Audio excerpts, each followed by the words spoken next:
start the recording, which is a shame for those who are going to be watching a little bit later. The reality today is that Israel is not in favor. And in the following piece, Rabbi Jonathan Sacks places the new reality into an historical perspective. And I want to just welcome those who are not, haven't signed up for the course, and therefore you won't have the notes.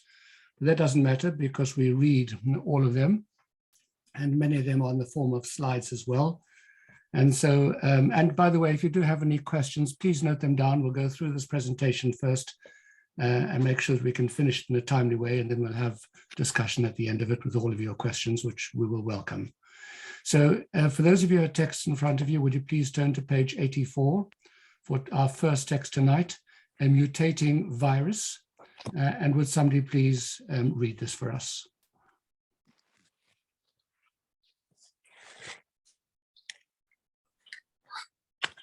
Alan, would you like to start off tonight?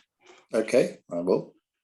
Anti-Semitism is not an ideology, a coherent set of beliefs. It is, in fact, an endless stream of contradictions. The best way of understanding it is to see it as a virus.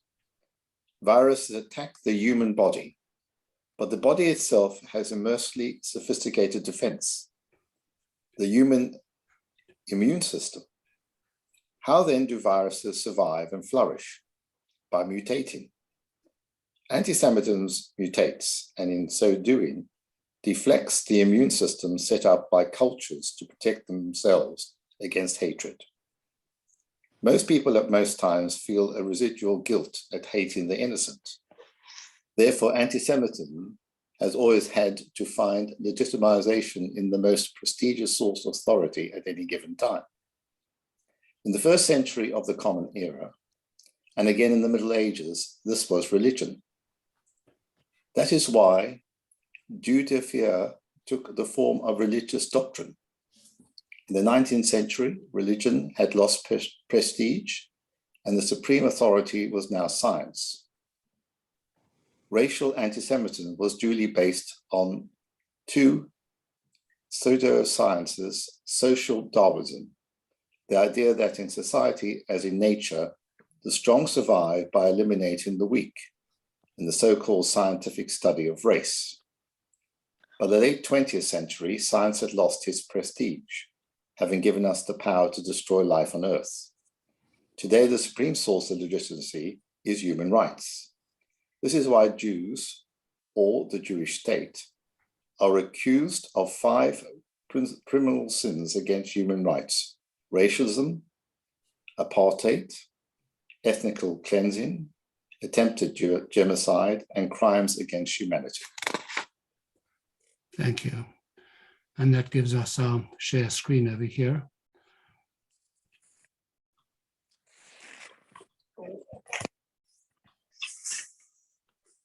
And this was Jonathan Sacks' one of his major contributions to the thinking over here, the mutation of this particular virus from generation to generation.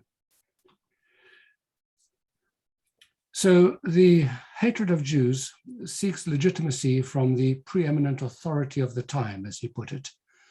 And of course, in the ancient world, it was religion, and therefore ancient anti-Semitism employed religious arguments. And as we saw in the previous lesson, that's exactly what Haman did when he justified his genocidal plan for the Jews by pointing out their different religion. And Christians framed their hate as resulting from the notion that Jews rejected or killed their savior. And Muslims said they despised Jews because we rejected their prophet and their religion. And then in the 19th century, religion declined in importance and science took its place as the preeminent authority. And so anti-Semitism mutated into a form that drew authority from science, or more accurately, a kind of pseudoscience. And in the USSR, the most supreme value was the Bolshevik Revolution, and therefore Jews were persecuted there because they were supposedly engaged in counter-revolutionary activities. In the aftermath of the Holocaust, human rights have become the preeminent authority, or at least in certain progressive liberal circles. And so anti-Semitism now seeks legitimacy from that particular source. And when an anti-Semite wants to fire up people who care about human rights against Jews, he accuses the Jew via the vehicle of the Jewish state of being the preeminent violator of human rights. Now, it's really important for us to understand tonight that we're not suggesting that any criticism against Israeli policy is by definition anti-Semitic. Israel's policies are determined by human beings, and so there must be legitimate issues for debate and criticism. In fact, is there anyone amongst us here tonight who hasn't at some time been critical or even strongly critical of various Israeli actions or policies? And by the way, in 2018, a survey in the United States of America showed that 59% of the Jews who were pro-Israel were critical of at least some government policies. And for those of you who have workbooks, you'll see this in figure 3.2 on page 87. So the big question for us is, how do we differentiate between legitimate criticism of a Jewish-controlled government's policies and criticism motivated by hatred of Jews? And we'll look at that on a slide.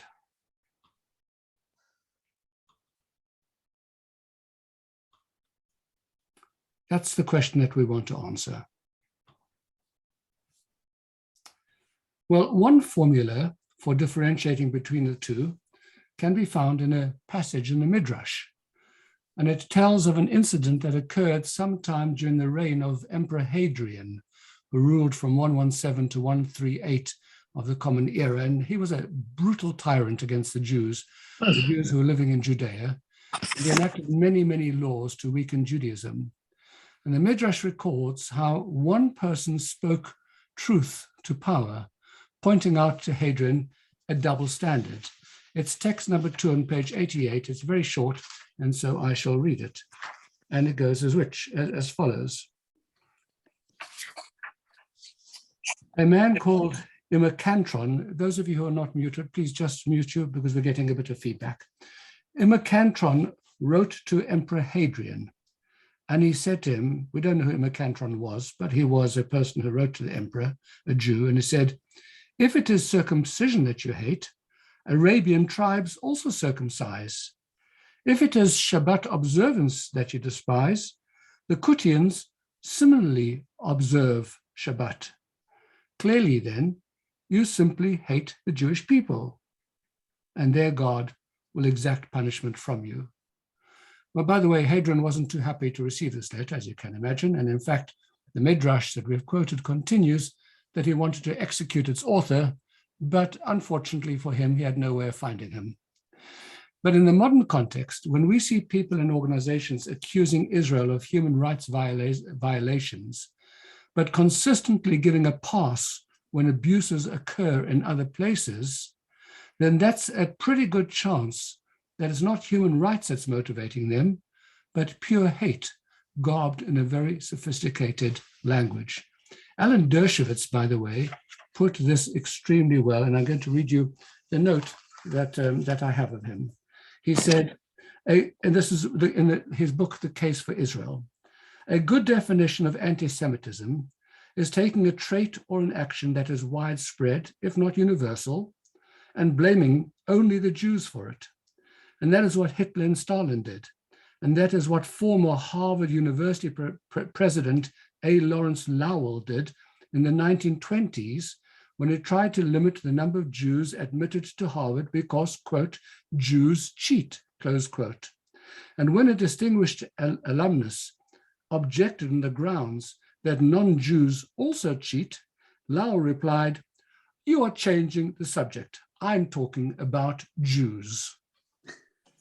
Well, Natan Sharansky has developed a 3D test to distinguish between legitimate criticism and anti-Semitic criticism. And as we will see, one of these 3 points is a concept that we just saw in the Midrash. We have this in text number 3 on page 89. And if somebody would read it, and then we'll take a look at the slide.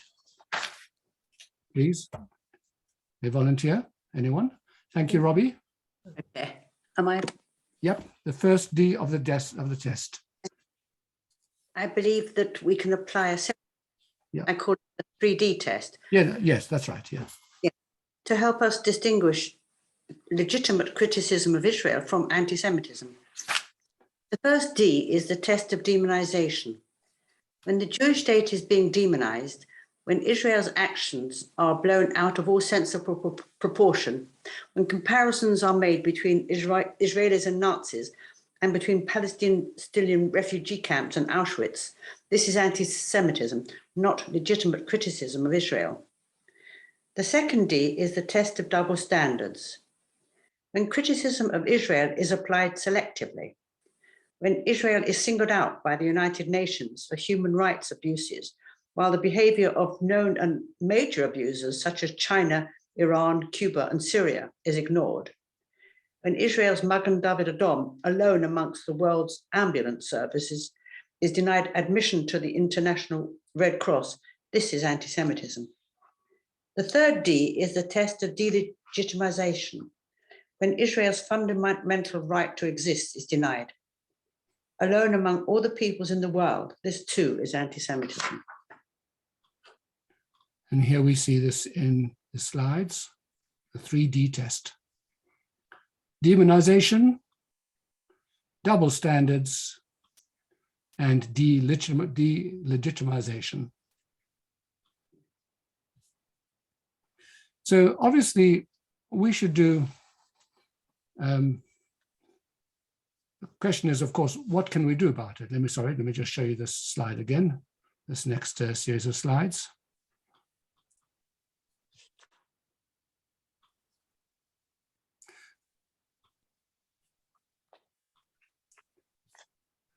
So obviously we should do anything that we can to help strengthen the position of Jews in Israel, both economically and politically. And that, of course, includes supporting organizations that help advance Israel's interests and combat the lies and half-truths that are told about Israel. And furthermore, given the discussion that we had in lesson 1 about the real source of our security, we should also engage in whatever spiritual endeavors we can to protect the peoples, the Jews living in Israel.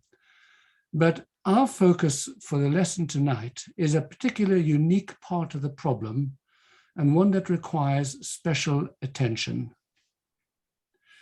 Of course, anti-Semitism is painful to us, but there's something even more painful about Israel-focused anti-Semitism and something unique about it.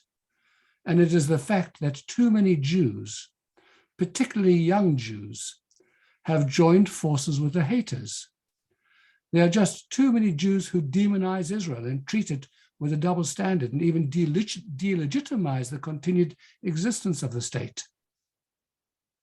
And the problem requires serious attention, not just because of in itself, but because when Jews join anti-Semitic forces, it lends these forces legitimacy and strength. And therefore, if we can prevent Jews from associating with anti-Israel anti-Semitism, the focus of our session tonight, then we will have weakened anti-Semitism in a real way.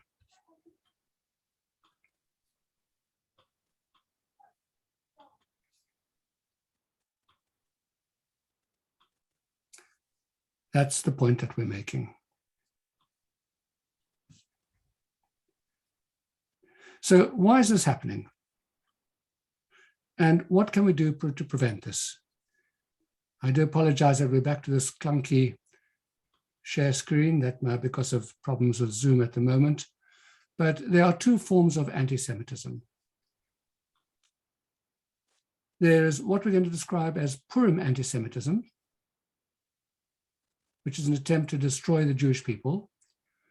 And we're going to talk about Chanukah anti-Semitism, which is about eradicating specific beliefs and practices. So Haman anti-Semitism refers to those people who sought to destroy the Jewish people, and Haman, of course, is the biblical example, and the Nazis are a modern example. And some of the rhetoric that spews forth from the various terrorist groups in the Middle East echoes specifically this form of anti-Semitism, And when Haman anti-Semitism rears its ugly head, it's very difficult, possibly even impossible for Jews to join forces with this particular form of anti-Semitism. But Chanukah anti-Semitism is different. It's the Antiochus anti-Semitism. Remember, Antiochus Epiphanes, who ruled from 175 to 164 and before the Common Era, in the story of Chanukah, did not seek to annihilate the Jews. He didn't even want to ban all of Judaism. Rather, there were some specific beliefs and practices amongst Jews that ran counter to Hellenism, which was perceived as the right way. To the Hellenistic mind that worshipped the image of the human body, circumcision, for example, was just outright barbaric. And the observance of Shabbat was also despised because it promoted laziness. And how could Jews refuse to build a Greek gymnasium in Jerusalem and introduce the Greek mode of educating children? And we know that many, many, many young Jews were attracted to this Hellenistic culture.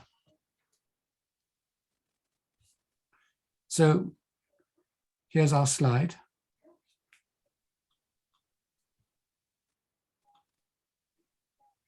It's easy for Jews to join Chanukah anti-Semitism. The point is that when Antiochus and his followers went to war against aspects of Judaism, many Jews joined their cause. And the reason for that is because this was the current reigning culture. They wanted to be part of the attractive Hellenistic society. And the only way to do that was to accept its values and its arguments. And what's important to understand is that these people remained Jews and possibly even proud Jews. They didn't renounce all of Judaism. They only had to renounce or disagree with the aspects of Judaism that were objectionable to Hellenism. Because by doing so in their minds, they were actually saving Jews, saving Judaism. They were showing how Judaism could be freed of some of its negative, less attractive practices. And to these Jews, it was completely irrelevant that Antiochus didn't impose similar decrees on any other minority in his realm. I don't want you dead, and I don't want you to give up all of Judaism, but you have to get rid of your beliefs and practices that are odious. That's the essence of Antiochus anti-Semitism. And historically, whenever this form of anti-Semitism has arisen, at least some Jews have been seduced to join. The example, of course, was in the Soviet Union with the Yevsektia, the Jewish section of the Communist Party that embraced Marxist values. They really believed that they were working toward a better world for all people, including Jews, because that was the prevailing culture. That was the ideology of the time. It looked beautiful. And so Jews joined it. And there was no demand for them to reject their Jewish identity. It didn't feel like anti-Semitism. It felt like a sophisticated worldview with very strong arguments. And the Jew who joins doesn't feel that he's hurting his people. He feels that he's helping them. And that's why it's so easy for Jews to join this form of anti-Semitism. Let's show this to you in slides.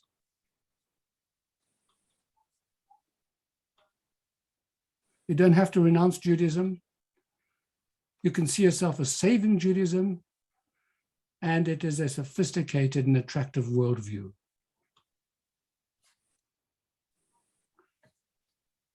Well, you see, the same thing happens today. A novelist and professor of literature, Dara Dawn, puts it as follows in text number 4 on page 91. And if somebody would volunteer to read it, that would be great.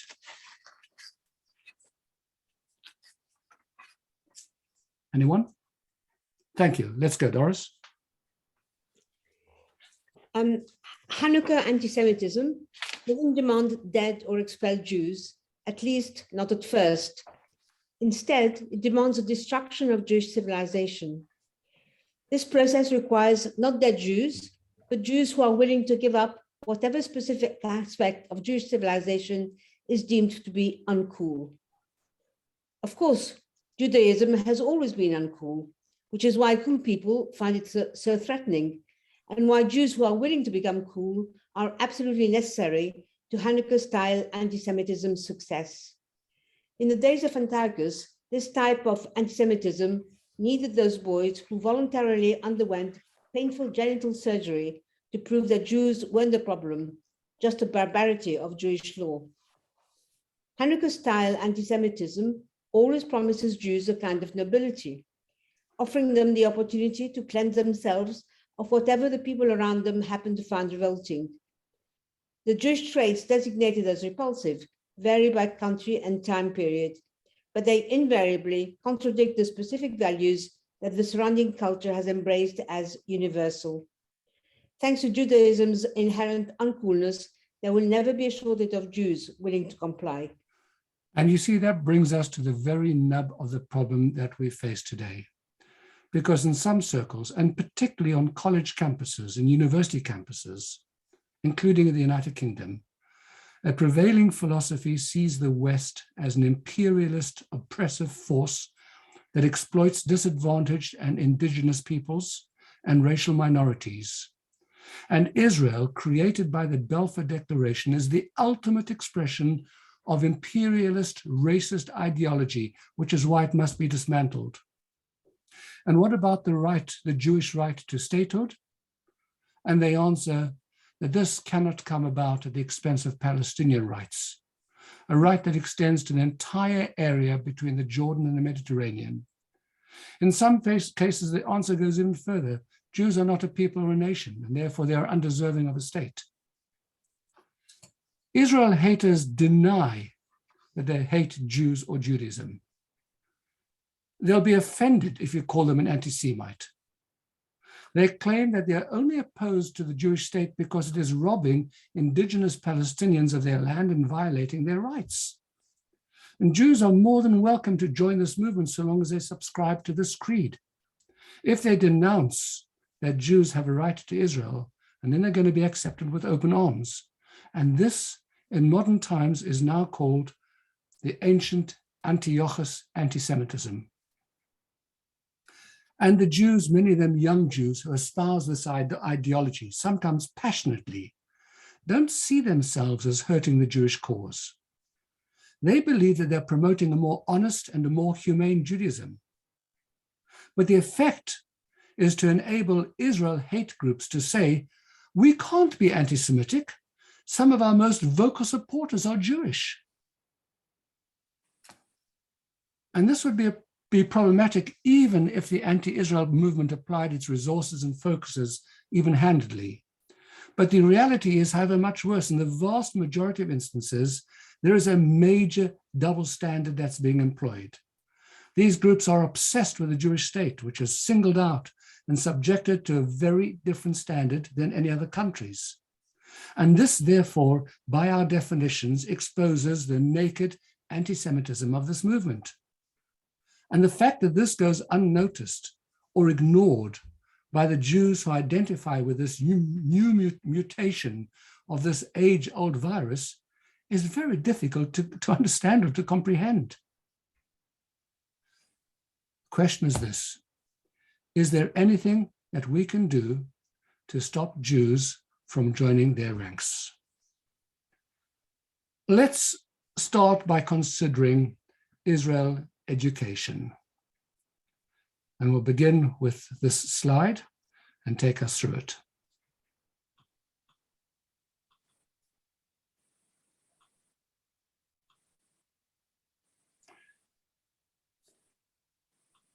We'll come back to the slide again in a moment. So one possible way to prevent Jews from joining the ranks of these anti-Israel groups is to do a better job at educating them on why Jews have a legitimate right to the Holy Land. So we're going to look at some of the common arguments, 3 of the most commonly cited arguments for our right to Israel. And I'll show it to you now in slides.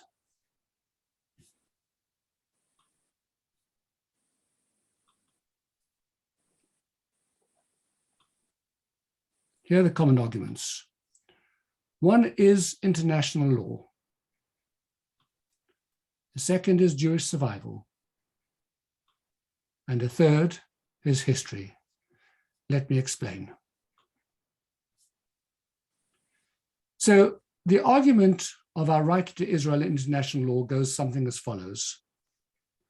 Following its defeat in World War I, the Ottoman Empire, which had controlled the land of Israel for centuries, was dissolved. In 1917, the Balfour Declaration of the British government had stated that His Majesty's government view with favor the establishment in Palestine of a national home for the Jewish people. And this declaration was incorporated into the British Mandate for Palestine, issued by the League of Nations in 1922. And under the terms of the mandate, the League of Nations entrusted Palestine to Great Britain for the express purpose of creating a homeland for the Jewish people. In 1947, the United Nations approved a partition plan for the land of Israel, dividing it into two states, one Jewish and one Arab.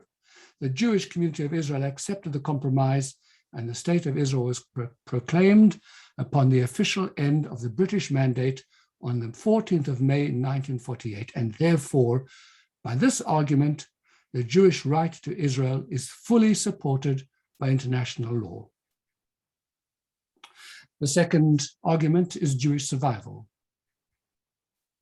Our right to Israel is crucial to guarantee Jewish survival. One of the driving forces behind the modern Zionist movement was the quest to find a solution for the persecution that Jews have faced in virtually every host country in which we have resided.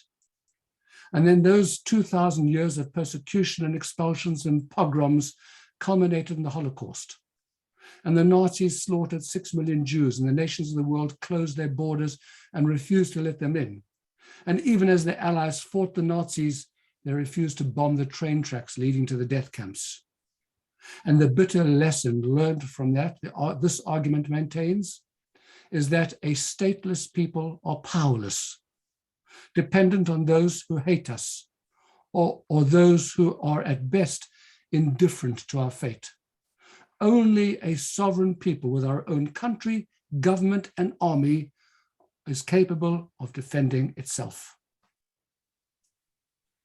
And the third argument is the argument from history. Our right to the land of Israel is an historical connection to the land. No serious historian today denies that the Holy Land has been the homeland of the Jewish people for more than 3,000 years and under Jewish sovereignty for many centuries during that period. The reigns of David and Solomon, the kingdoms of Judah and Israel, the Second Commonwealth, the Hasmonean Kingdom, all of these are documented historical facts corroborated by a wealth of archaeological evidence. And even while the land was under foreign rule, it never ceased to be a Jewish homeland. And while the numbers have fluctuated, sometimes just down to a few thousand, there have always been Jews living in the Holy Land. And even while the majority of Jews were far away from the land of Israel, it has always been foremost in our minds, in our prayers, in our hopes, and in our dreams. Now, I wonder whether you are persuaded by these arguments. And if you are, I wonder whether you think that if you put these arguments to those young Jews and Jewesses who are anti-Israel and who align themselves with the anti-Israel movement, whether you believe that they'll be persuaded by these arguments. And if you put them together in combination, perhaps it makes an even stronger case. So that's why some people suggest that if we could do a better job learning about this and sharing this information with our children and students, together with exposing the hypocrisy and the double standards of the Israel haters and call out the underlying anti-Semitism that motivates them, it would make a huge difference. And maybe at least some of the anti-Israel voices would vanish among Jews and non-Jews. The problem is that there are counter-arguments to each one of these. Because while there's much to like in the above proposal, if Israel education is limited to these or similar points, the kinds of things that we're arguing on campuses all the time, we're probably shortchanging our cause. Because many of the Jews who express Israel hatred have already had a relatively strong Israel education, and they'll be turned off or be familiar with these arguments. Our next reading is a quotation from a woman called Phyllis Bennis, a prominent American Jewish critic of Israel, who, by the way, recommends dismantling Israel as a Jewish state. And that's text number 5 on page 94, if somebody would please volunteer to read. Thanks very much, Anna.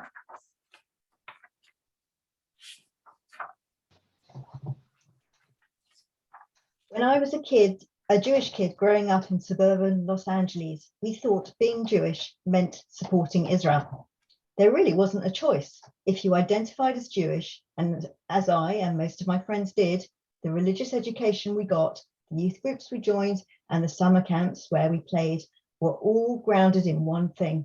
It wasn't God, it was Zionism, the political project of settling Jewish people in Israel. My own break with Zionism came in my mid-20s after reading the letters of Zionism's founder, Theodore Herzl, imploring Cecil Rhodes, the leader of British land theft in Africa, to support his work in Palestine. Their projects were something colonial, Herzl assured Rhodes. Well, there you are. You see, Phyllis Bennis was raised in an atmosphere in which Israel was a major point of emphasis, but it didn't endure for her. It was over as soon as she learned that Theodore Herzl described his Zionist vision as something colonial. It's not actually sure that he used this expression to curry favor with Rhodes, or whether he really supported colonialism, but in fact it's irrelevant, because it was enough to put at least one person off Israel. And something of a similar nature happens to other Jews. They see something that in Israel, or something that Israel does that runs counter to their deeply held current Western values, and that becomes their breaking point. And they're not persuaded by the 3 points, the 3 arguments we made a few moments ago about our just claim to Israel. Let's take a look at the issues over here. Well, I'll read them to you first and I'll show you the slide. International law. Is the argument of international law a sufficiently strong basis for a right to the land of Israel? Well, from a strict legal sense, it is. But for those who are anti-Israel, including Jews, they may not be impressed by this, because in their view, the League of Nations had no moral right to endorse the Balfour Declaration, and the British had no right to issue it in the first place. The whole thing was just an immoral colonial activity. And this is before the issues relating to Israel occupying territory following the Six-Day War, which is altogether a bigger issue of colonial behavior. What about the argument of Jewish survival? They would say if a state needs to survive, it doesn't have to be in the land of Israel. Why not pick somewhere else? The early Zionists themselves were prepared to consider Uganda. And there have been several proposals for a Jewish state outside the land of Israel, both from within and from outside the Zionist movement. And moreover, although it's true that Jews are safer in Israel, and it is true that we're persecuted and decimated throughout during our centuries of exile, we did at least survive. And that one of the reasons why I survived might have been in part because we were dispersed. And it is possible for these people to argue, with their great love of Jews, but hatred of Israel, that Jews are in a greater danger when we're concentrated in one country, especially when we're surrounded by a sea of enemies. Just think about the nuclear threat from Iran, or think about the months leading up to the Six-Day War, which were absolutely terrifying for the inhabitants of the land. And what we're going to say about the argument from history. A counter-argument could be made that having ruled a land thousands of years ago doesn't give us the right to come and take it back from others. Do Greeks have a right to retake Egypt which, by the way, they ruled for hundreds of years before the Romans and then the Muslims conquered it?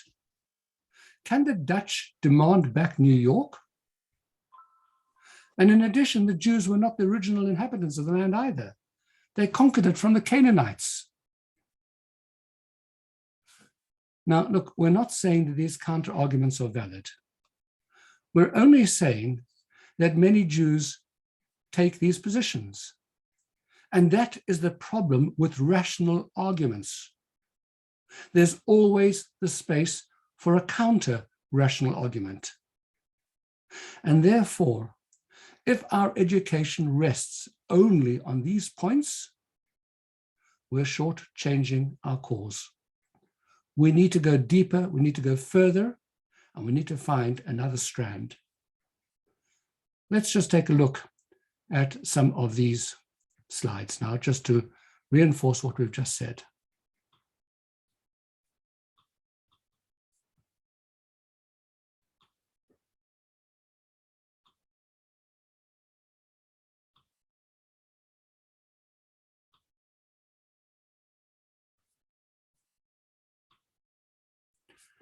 So where do we take this to?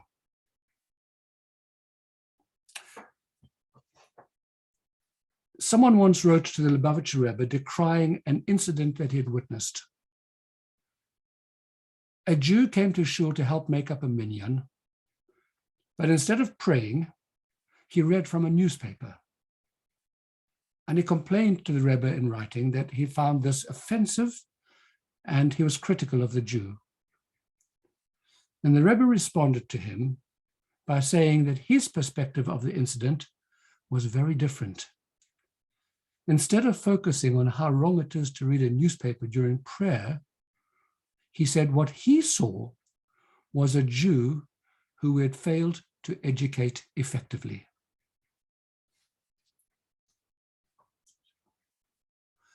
Let's put that in slides.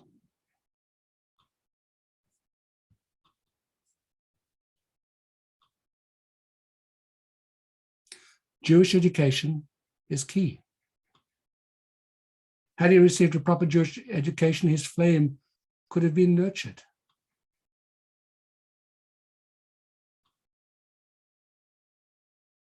You could see the world in a different way. That's what education does. It can change you from this to this. Let's take this further. When we see young Jews joining anti-Semites and promoting the narrative, we need to explore the possibility that the fault lies in the way in which they were educated. You see, Phyllis Bennis, who we quoted earlier, was taught that Judaism is all about tikkun olam. That's the Judaism that she learned. And tikkun olam, fixing the world, sits very comfortably alongside anti-colonialism and other ideals of liberalism. She was taught about Israel through the lens of Theodor Herzl's project of political Zionism. And that was a problem, because it didn't serve her when she needed it. In the first instance, we have to provide our children and our communities with a robust general Jewish education that explores Judaism comprehensively in all its depth and all of its relevance. If Jews wish to conclude that colonialism is evil, let that conclusion be arrived at after an in-depth grasp of Jewish texts and Jewish ideas, rather than from slogans which are bandied around on social media. Let their understanding of Judaism be rooted not just in knowledge, but in faith as well. And it may be that as a result, they begin to see Israel in an entirely different light. See, in regard to teaching Israel exclusively through the lens of political Zionism, instead of that, it would be better to teach young Jews to appreciate and understand what Israel is, that it's our land, not because Britain gave it to us, or because we have a history with it, but because we deeply believe that God gave it to us. And this point, by the way, is famously made by Rashi, the commentator, in his very first commentary on the Torah, in which he asks why, if the Torah is about the laws that we are required to observe, it begins with the story of creation rather than by beginning in the middle of the book of Exodus, where we encounter the first commandment to the Jewish people. And this is our text number 6, where we're going to look at this on page 95. And once again, could we please have a reader for this?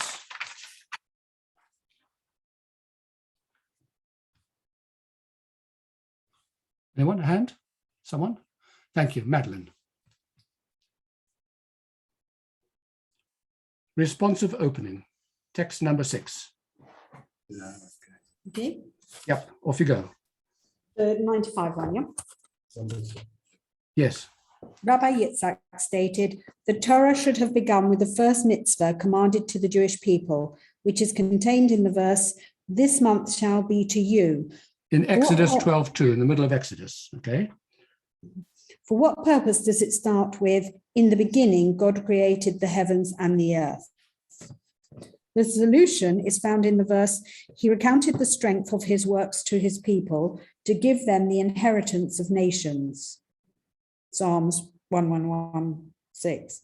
In other words, if the nations of the world accuse the Jews with the claim, you are thieves for having conquered the lands of the 7 nations, the Jews should reply, the entire world is God's. He created it and granted it to whomever he desired. It was his will to initially give it to the 7 nations, and it was his will to subsequently remove it from them and give it to us. Thank you very much. So you see over here that according to Rashi, quoting Rabbi Yitzchak, the whole reason why the Torah starts with the creation of the world is because we need to have something to respond to the people who challenge us and say, the land doesn't belong to you, you have stolen it. The Torah begins by telling us that God created the world, that the world belongs to him. And in the year 1738, before the Common Era, God told Abraham to leave his birthplace and to move to the land of Canaan. And after he arrived, God said to him, the land was his, belonged to his descendants forever. And this promise was reiterated many times to Abraham and to Yitzchak and to Yaakov. And then when God redeemed the Jewish people from Egypt, he renewed his promise and he led them to the land of Israel. And that is the biblical right to the land of Israel. And there are many good reasons and justifications for our presence there, but the foundation is that God gifted us the land. And it's true that for most of the thousands of years since God gave us the land of Israel, we haven't had political control over it. But that doesn't change the fact that it always remains ours, because the Torah said that that gift is eternal, that the Jewish people had an eternal right to the land. And when it was in our hands, as is the case today, we hold on to it dearly, as befits a gift given us by God. Now, why does this make a difference? Why is this better or deeper or more persuasive than some of the other arguments, the rational arguments that we've tried to use? And the answer is because this argument comes from a different place entirely. See, if you raise this with Jews who have a little appreciation for the Torah and much ambivalence about God, this entire explanation falls flat, doesn't mean anything. But if you have a rich and a robust general Jewish education, not just Israel education, but Jewish education, you have an understanding that the land is important to us, that it belongs to us, it's special to us, that it belongs to us. And in that context, then Israel education suddenly becomes a lot more meaningful because it is built on the strong foundation of Jewish education, that the Torah and God is exciting and relevant and meaningful. So let's just take a look at a couple of slides.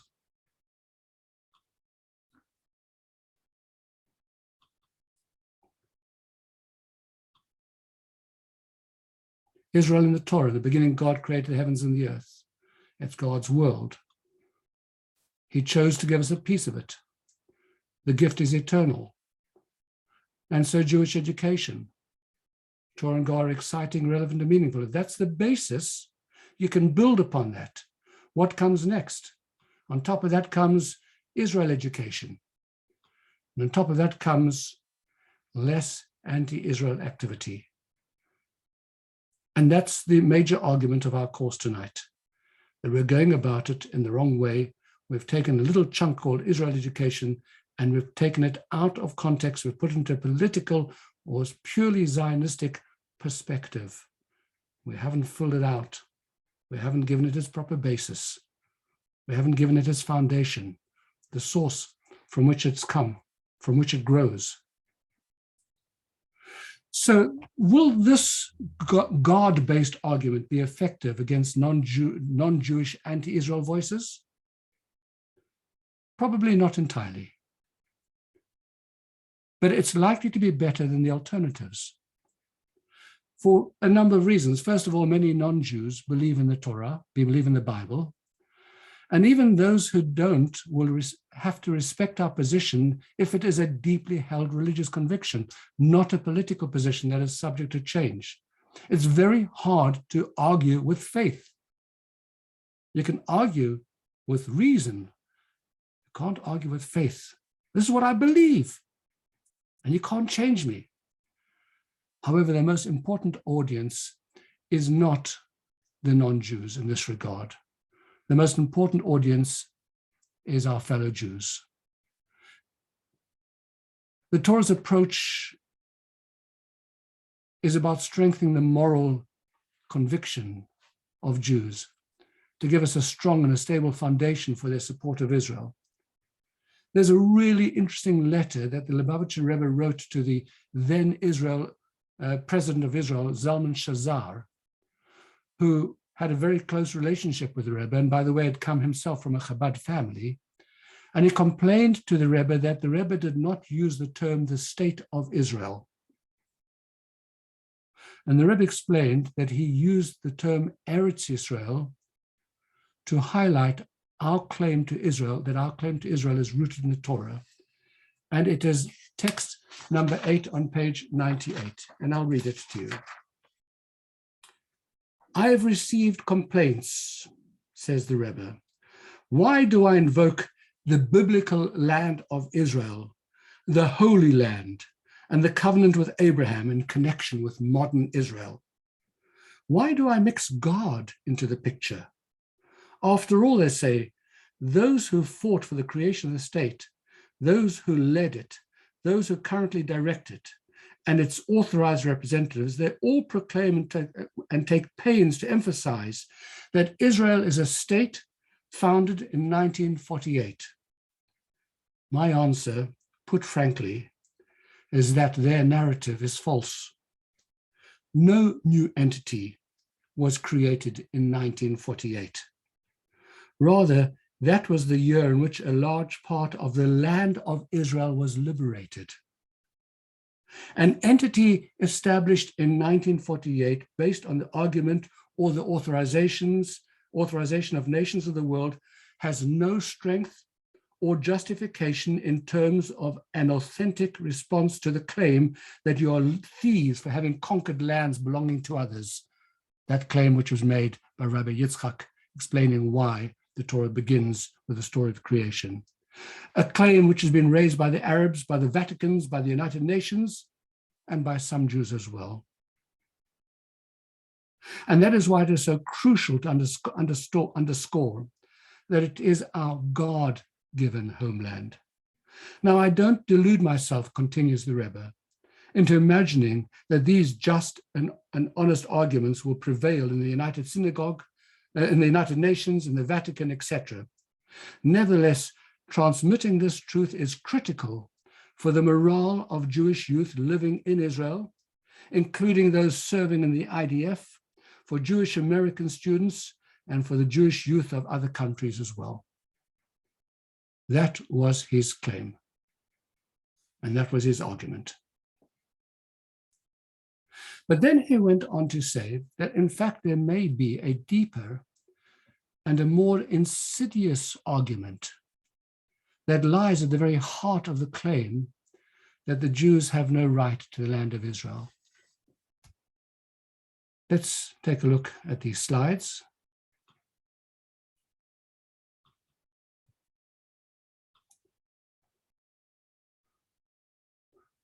On the surface, why should the Jews claim ownership of this land? At a deeper level, there's another question. Why should the Jews claim ownership of this land?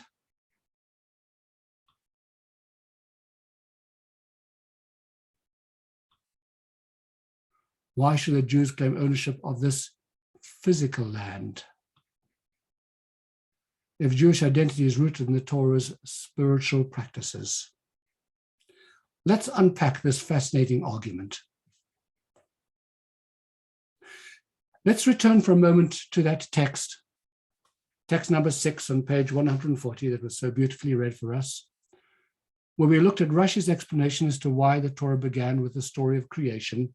And it was because we needed to establish that the land was given to us by God, the land belongs to God, and therefore when the nations of the world say that we are thieves, you've stolen the land, we have an argument, an answer to them.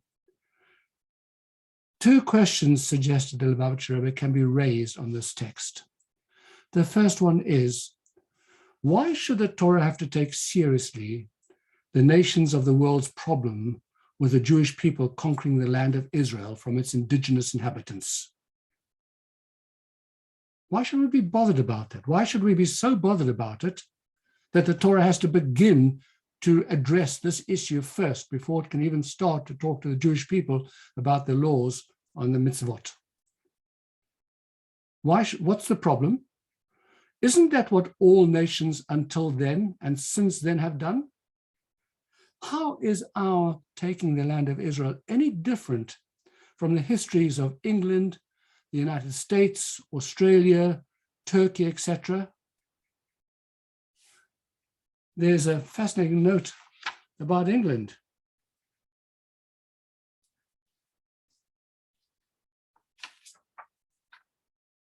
The current royal family of England descends from Germanic people who overthrew the Norman rulers of the land in the 12th century. The Normans themselves were invaders from France, who conquered the land from the Anglo-Saxons, who had in turn conquered it from the Romans, who had ruled the land for centuries after invading it and subjugating the local inhabitants.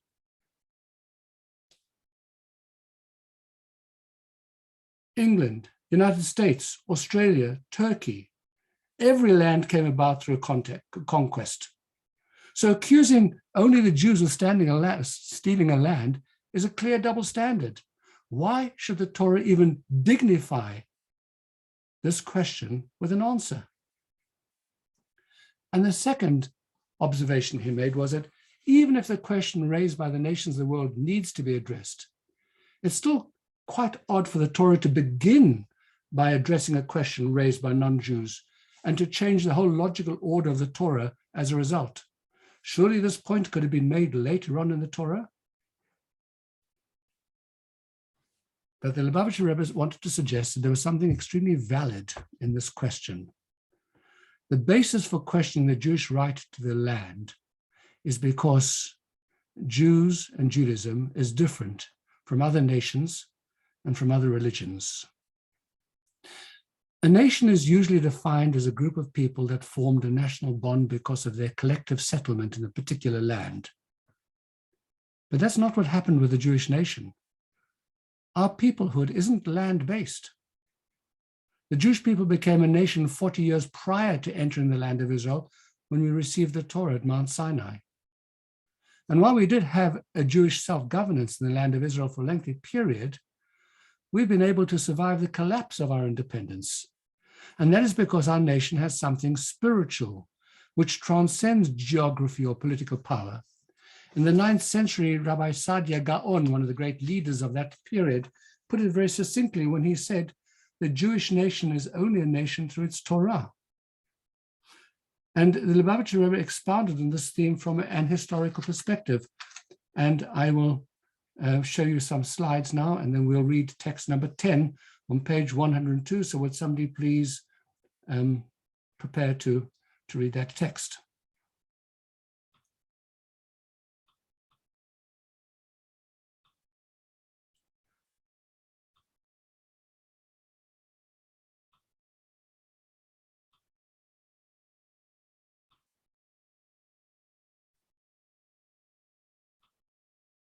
Okay, do we have a reader, please? Someone? Can't see all your hands. Off you go. Anybody?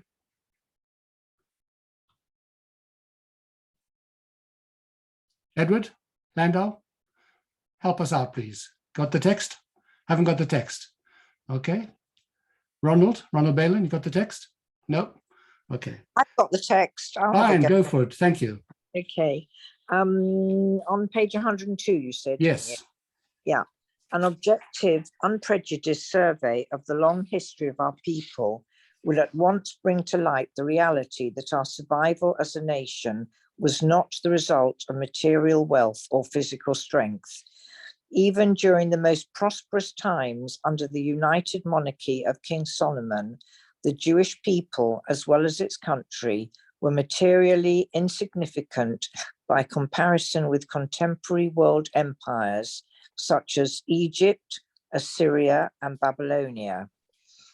Nor was it our active statehood or the control of our geographic homeland that secured our existence, as is evidenced from the reality that for the vast majority of our history, our people have lived in exile, without a kingdom and without a homeland.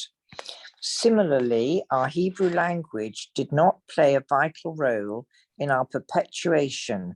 For even biblical times, Aramaic supplanted the Holy Tongue as the spoken language, to the extent that parts of the scripture, almost all of our Babylonian Talmud, the Zohar, and other key works were composed in Aramaic instead of Hebrew.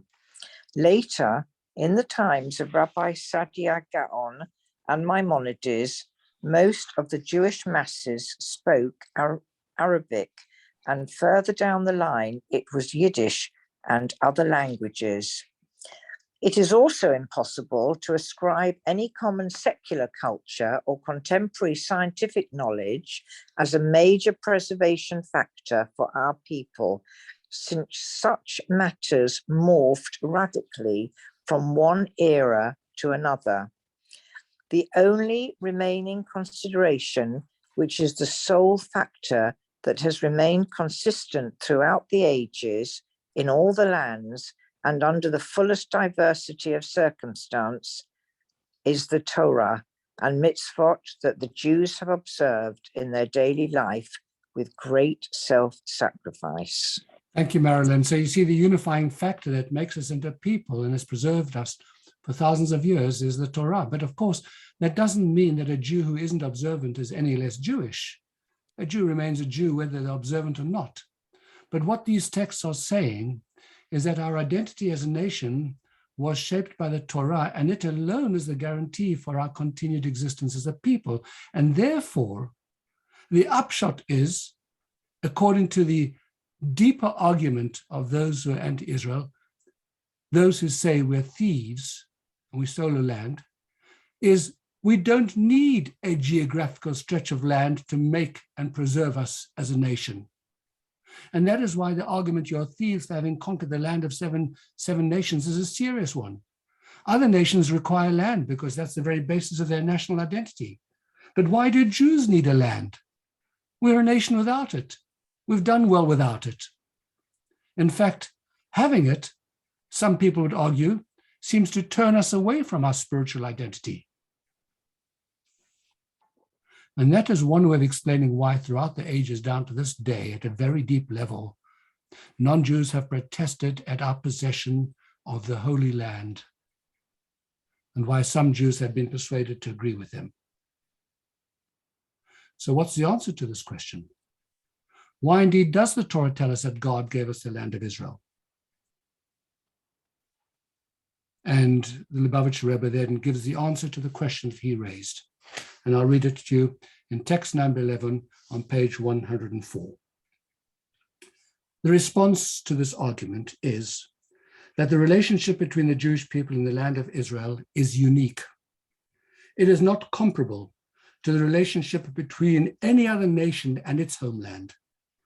Rather, we have to understand that the Jewish land is an integral part of the Jewish people's spiritual mission, because the ultimate goal of the Jewish people's divine service is to turn the physical, tangible world into a home for godly revelation, to the point that God's holiness dwells specifically in this physical reality of the world.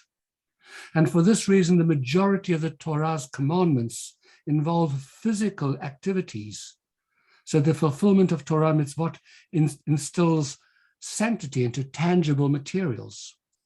And therefore, it was critical to provide the Jews with the land of Israel, a physical land, and to provide them with an abundance of commandments, mitzvot, that could be performed exclusively in the land. A large number of the 613 commandments are land agricultural based. And because this expresses the entire goal of the Jewish people and the purpose of the Torah, to conquer the physical dimension of the world and to transform it into a home for God. So you see, this explains the real function of Israel, of a Jewish land. If the Jewish people had no land, the world would essentially be devoid of a Jewish space in which this great experiment of combining the spiritual and the physical could be implemented. Of course, we would have Jewish homes and shuls across the globe as we do today, but that's a far cry from having a Jewish land. In a world without a Jewish land, the message is that the Jew, the Torah, even God, are not compatible with the physical world. We're a spiritual religion. But on the other hand, by designating a certain land as Jewish, and by providing unique land-based mitzvot in this land, a statement is made that the whole Jewish mission in this world is compatible with the physical world, that we live in a physical world. We have to change the land, we have to change our society. This is the cockpit in which we are able to carry out this extraordinary experiment of creating a godly society, a moral society, a place that has values, a place in which the land itself becomes holy in the way in which we deal with it in the mitzvot that we have to live within it. We have to transform it. And that's why he gave us our own land, a place where we can combine the spiritual and the physical, and where we can show the nations of the world what it means to create a godly society. Israel, the land, is absolutely essential to our entire mission. And that's why it was given to us, to be able to show the world what a land, what a society, what a place can be, what you can do with a little piece of desert, how you can create a society that changes the world in so many powerful ways.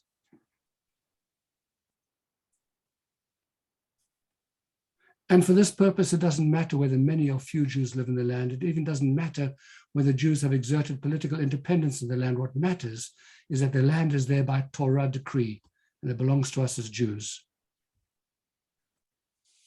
And of course, when we're living in the land, this mission, as we are today, accomplished in an enhanced manner. And for this reality, we're running an entire society. I mean, there's such exciting things that happen in Israel today that have not happened for centuries because we've never had a land for centuries. It can't happen when Jews simply live among the nations of the world. It means that all aspects of life are infused with Jewish meaning and with Jewish direction, that we go according to a Jewish time clock in the cycle of the week, the cycle of the seasons, the cycle of the festivals, the fulfilling of our mission of infusing the very fabric of society with sanctity. And that is what we are missing in terms of conveying our sense of Jewish education. And the argument tonight is that we've got it wrong. We're offering the wrong kind of education, and the hasbara is all very good. It's good arguments, but there are counter arguments, and we have failed to be able to excite young Jews with real deep understanding of what it means to be Jewish. Because if you understand what it means to be Jewish, you have to become committed to the land of Israel. It's absolutely integral. And that is why I see, for example, my grandsons who've made Aliyah to Israel, want to go into the army in Israel.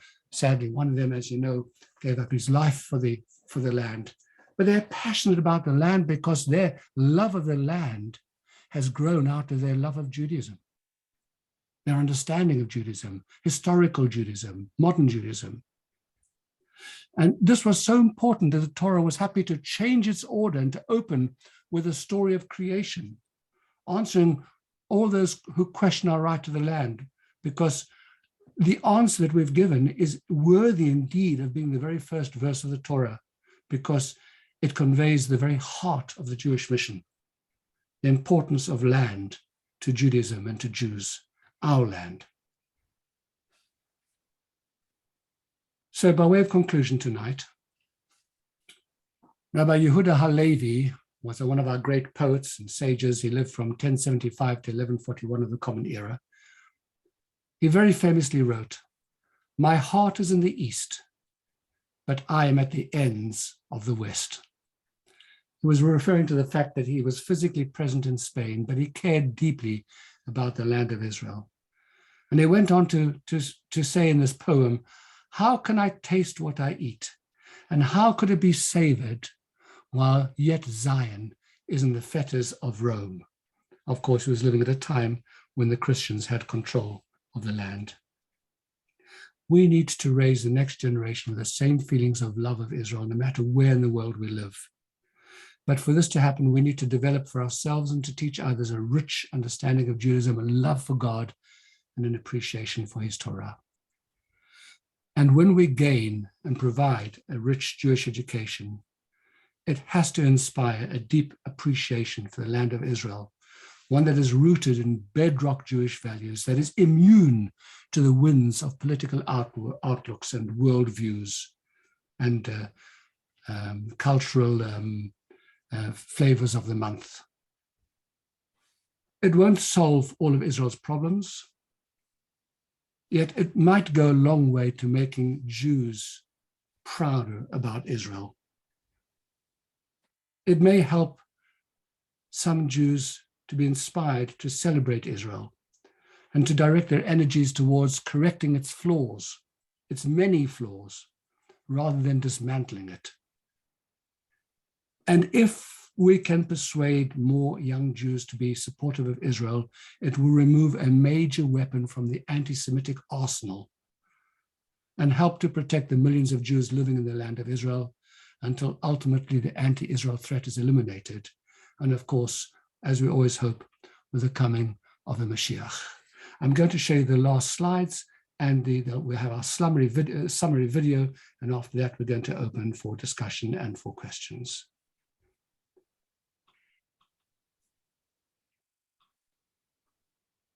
Why does the Torah tell us that God gave us the land of Israel?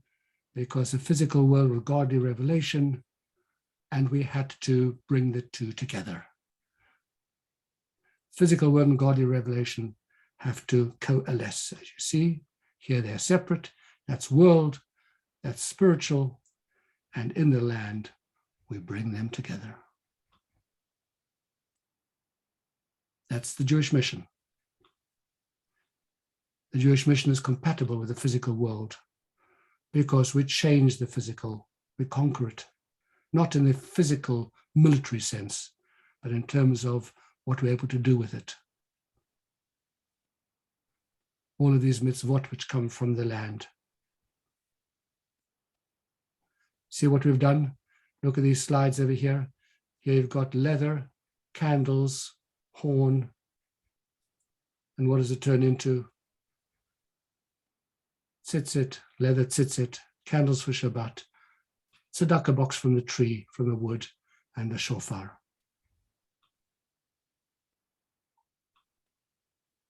A Jewish space with a Jewish society. That's what we hope for.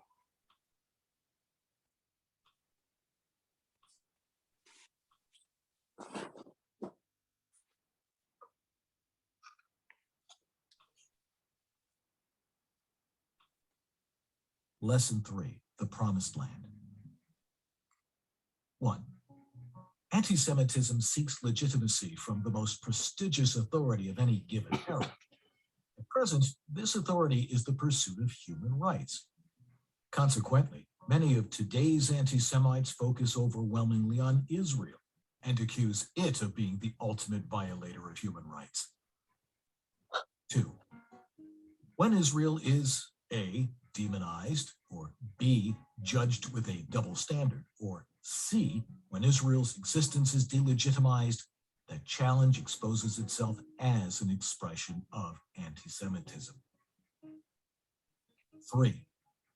When anti-Semites refrain from asserting that they seek to annihilate Jewry, but merely take issue with specific Jewish beliefs or practices, claiming them to be barbaric, Jews can be tempted to join the fight against their fellow Jews, believing that they are saving Jews rather than hurting them.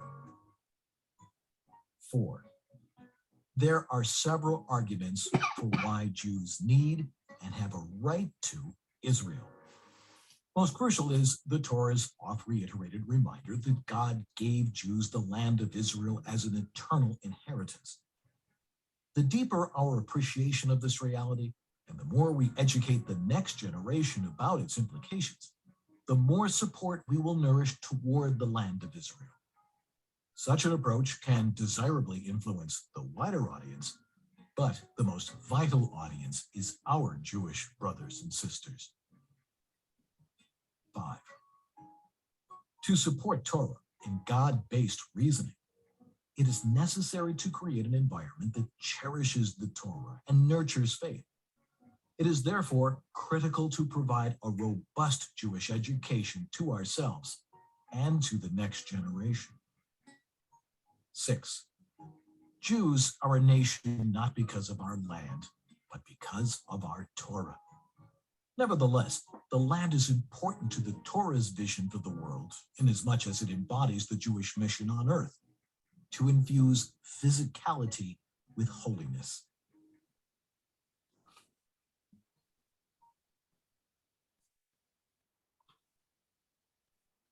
Well, there you are.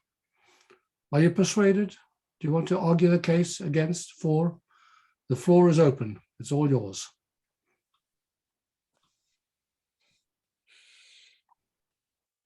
Just, you're all muted at the moment, so if you want to speak, either unmute yourself or press the space bar, and you'll be unmuted.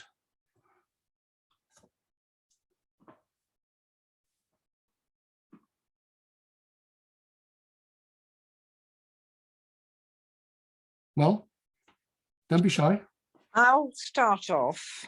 Thank you, Marilyn. All this really rests on people believing in God. Because if you just give this argument that God gave us the land of Israel, what are you going to say to the people that say, well, I don't believe in God, so how can you tell me that God gave it to you? You're going to have to ask those people then. So why Israel? What right to? Yes, we did take it away from other people. We did. We chucked out a whole bunch of Palestinians. So on what basis? What right do we have to be there?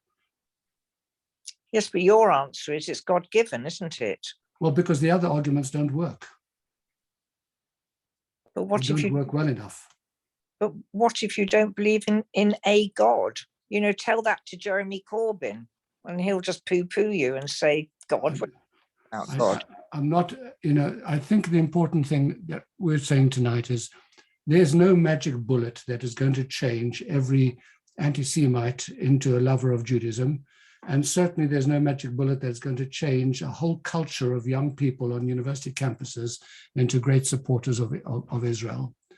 But you have to begin somewhere, and the argument that was put forward in the course tonight was that you have a better chance of getting young people to have a love of Israel if they have a solid, real, deep understanding of Judaism, out of which a love of the land or the importance of the land will emerge. But if you teach it, as we have been doing in many instances, only as a matter of political Zionism, as something we started in 1948, you're going to be on much shakier ground for all the reasons that we mentioned. We're not pretending that every single person is going to be hugely persuaded by this, is going to be, but fundamentally we know, and we've seen it, because these young people, who've gone through really strong Jewish day schools in South Africa, in Australia, and in England, in America, etc., who make Aliyah to Israel a part of, the Mizrahi movement. These are young people who are deeply rooted in Jewish studies, and out of that they have a love of the land. So it's worked for many of them. And the argument over here is that if we can increase the numbers of young people who receive this kind of education, we will increase the numbers of people who feel positive about Israel, as opposed to those who are negative. I think we tried to make the point that just the political rational arguments are not by themselves sufficiently persuasive, that you need to have something deeper, or more foundational than that. But you're right, you're going to come across somebody saying, I'm sorry, I don't believe in God, and therefore don't give me a bobbermeister that God, gave the land to the people. But that person who doesn't believe in God is more likely not to have had a strong Jewish education than to have had a Jewish education. Oh, I agree. So you've got to start from virtually day one. Yes, you've got to start from the ground up, educating a generation, changing the way in which changing our narrative, changing the way in which we teach, changing the story, changing our education. Yeah. Anyone else? I'll stop the recording so you can feel free to speak.